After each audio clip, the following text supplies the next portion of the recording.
Every office has a villain, and ours wore the guise of Mr. Henderson, our micromanaging boss. His arch nemesis? The humble staple. He was obsessed, truly obsessed, with office supplies.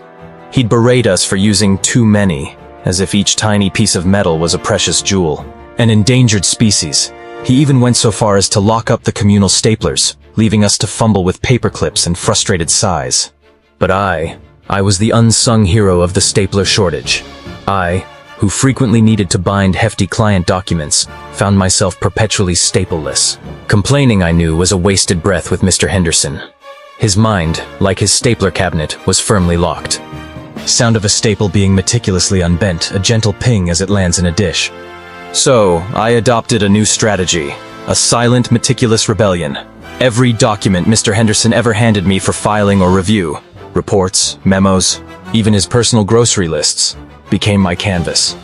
With the precision of a watchmaker, I'd meticulously remove every single staple, each one, carefully unbent, straightened, and then, with a quiet ping, placed into a small empty candy dish on his desk, a growing monument to his own parsimony.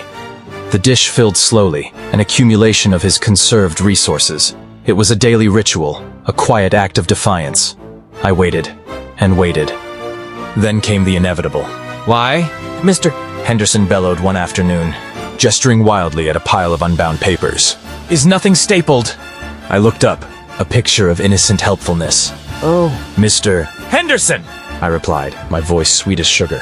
"I just assumed. You're so passionate about conserving staples. I thought you were trying to set an example. I was just helping out, putting them all back for you." I gestured to the overflowing candy dish, glittering with liberated staples. "Team effort, right?"